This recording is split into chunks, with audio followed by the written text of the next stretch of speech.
let me start off by demonstrating 3 different movements needed for the handstand push-up, which is the handstand, the planche lean, and the bent arm stand.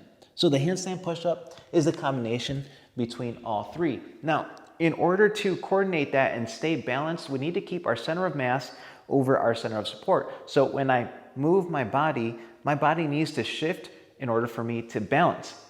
So if my shoulders move back, my hips move forward. If my hips move back, my shoulders move forward. If I stay still, I'm going to fall. So the handstand push-up is exactly the same way. You'll notice that my belly button is directly over my hands the entire time. My hands are supporting me, and so the center of my body needs to be directly over my support. Normally, when people do pike push-ups, it looks like this. The bottom part is hard because we're loading the shoulders here by leaning forward, but the top, not so much because we're leaning backwards. What this does is that it places more weight on your feet on the way up, but on the way down, it places more weight on your shoulders. So what we could do to make it more challenging is to lean your shoulders forward. First, like a planche, notice the angle between my shoulders and hands, and then I bend my elbows and coming back up. This makes the top part and the bottom part challenging. Now, to make it even harder, you could do the same thing, but bring your feet closer to your hands.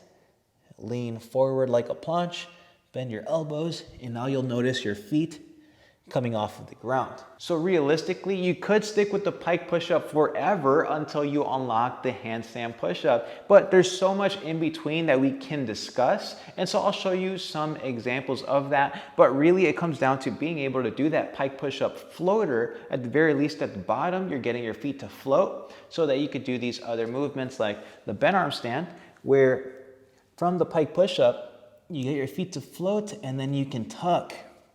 And so you need that pike push-up as the base, and from there you can play around with a bunch of different things.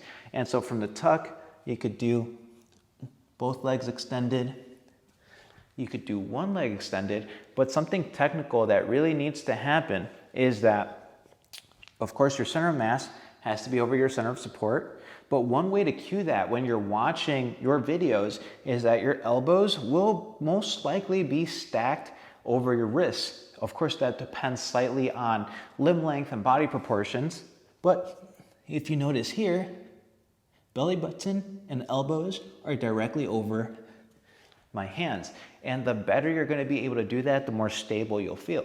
So we're not going to start the workout by just doing a couple of these or spending a bunch of time on the foam roller. Here's a quick total body warm-up that'll only take 5 minutes. Minute 1, I want you to work on something for your neck. I really like neck circles, and you can do 30 seconds on one side and 30 seconds on the other side.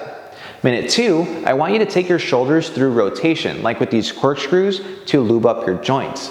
Minute 3, you're gonna do something for your hamstrings to feel comfortable in the pike push-up position and kicking up to handstand. Minute 4, you're gonna stretch your wrists. Take your wrists through a few angles to support your body weight through the workout. Minute 5, tie it all together with a movement that incorporates your whole body, like these bear walks. That's it. 5 minutes and your body's gonna feel so much more prepared for the workout ahead. You of course can add on to this if you want to, or change the exercises according to what feels better for you. With that said, let's get after it. So here's an assessment to test your level of shoulder strength. Start on all fours with your knees under your hips and your wrists under your shoulders.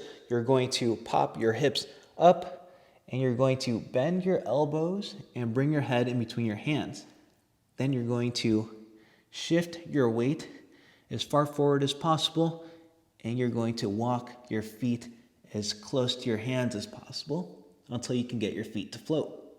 Now, if you weren't able to do that, that's going to be a shoulder strength issue.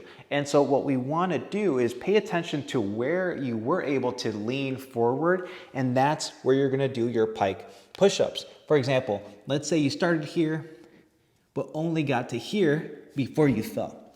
You would end up doing your pike push-ups from that angle. So lean as far forward as you can, and then do your pike push-ups. And then over time, over the course of a few weeks, you can lean further more, bend your elbows, pop back up, And then over the course of more weeks, lean your shoulders aggressively, bend your elbows, and then come down, and repeating the process until your shoulders get strong enough in order to support your entire body weight.